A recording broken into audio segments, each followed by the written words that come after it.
One of the reasons I invited the 5th grade students from the Baldwin School to participate in today's activities is because it occurs to me that as you new citizens and you and your families think about the future that Wendy mentioned and encourages you to think about, you and we all often think about children.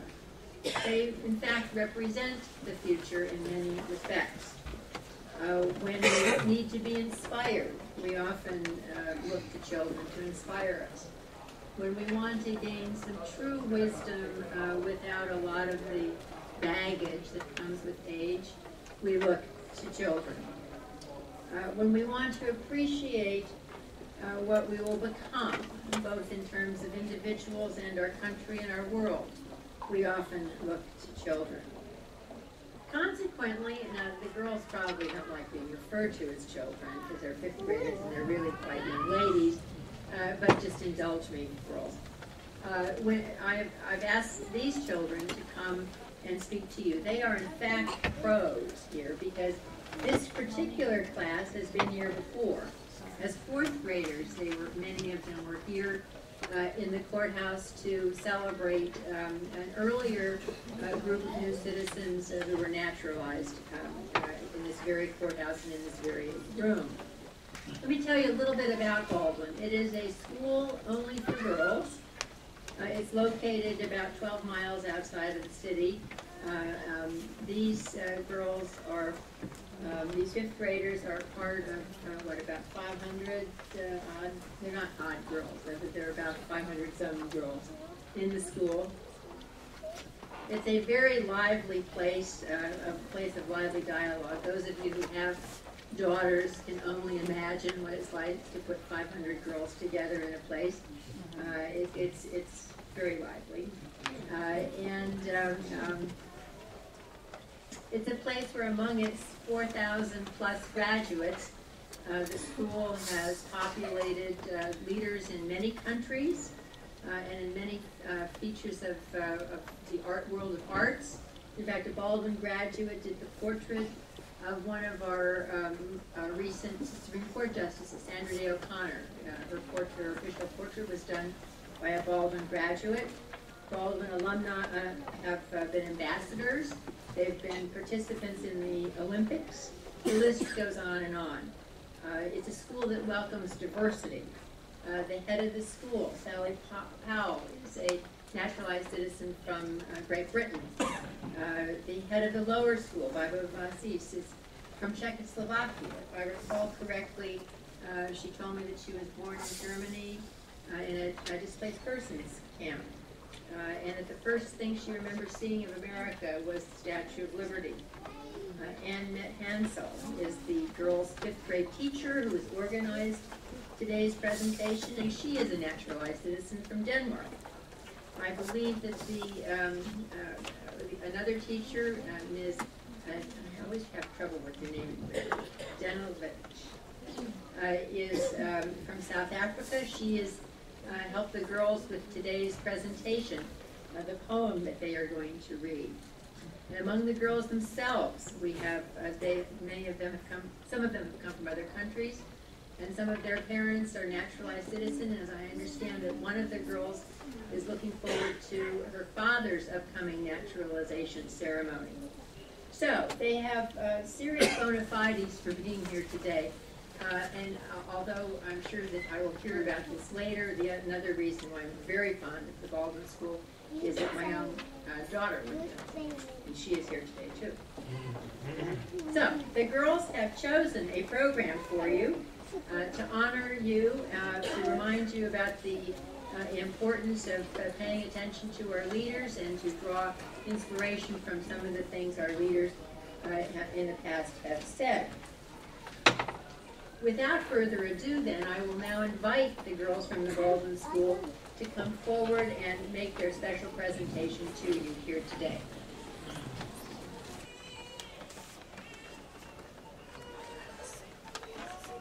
Fellow Americans, we share your pride. Today, April 14th, you all take a giant stride.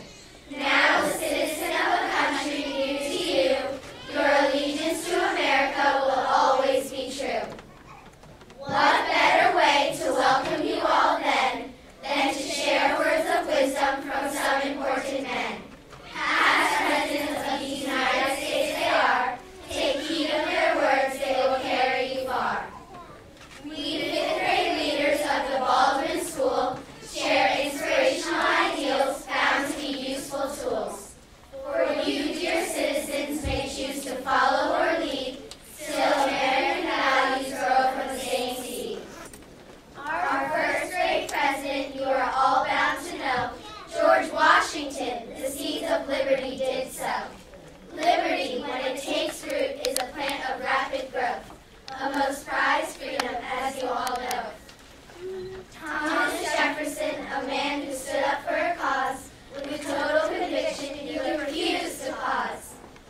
value so integral to our history. President Fillmore prized honesty to its very core. As a citizen of the world, what could possibly matter more? Abraham Lincoln, or Honest Abe, will do too, concerned himself always with the righteous thing to do. If slavery is not wrong, nothing is wrong, he proclaimed. We are all God's children. We're entitled to the same.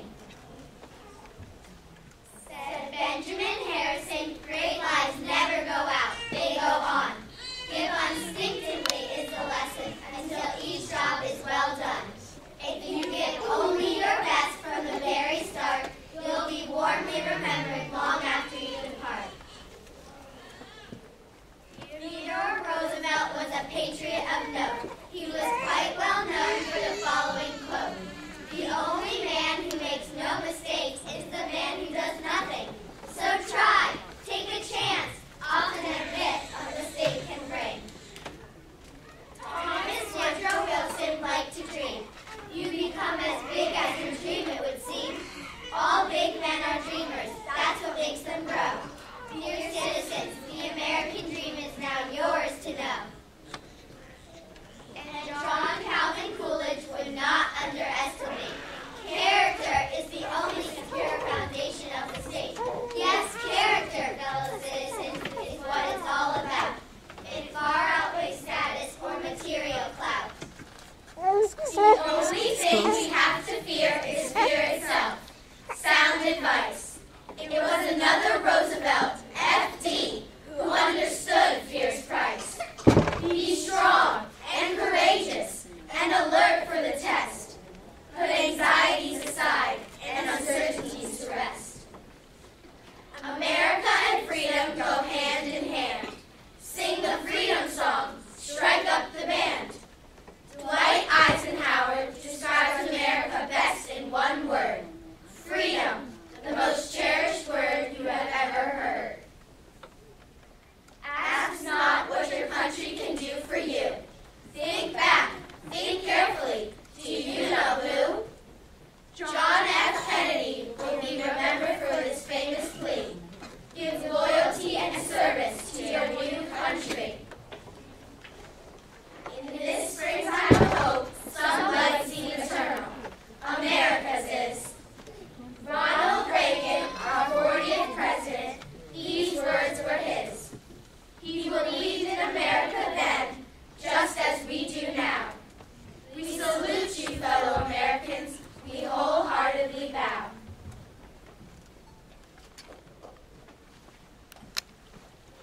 Now is the time. This is your season. Your naturalization we celebrate. What better reason? You are the change we seek. This is President Obama's call. With open arms we welcome you, one and all.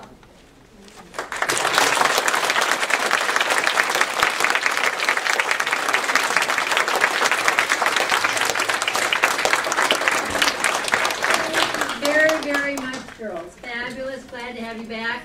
You know, we'll make a date for next year. We can take it all to 6th grade. Take your seats now. Thank you all very, very much.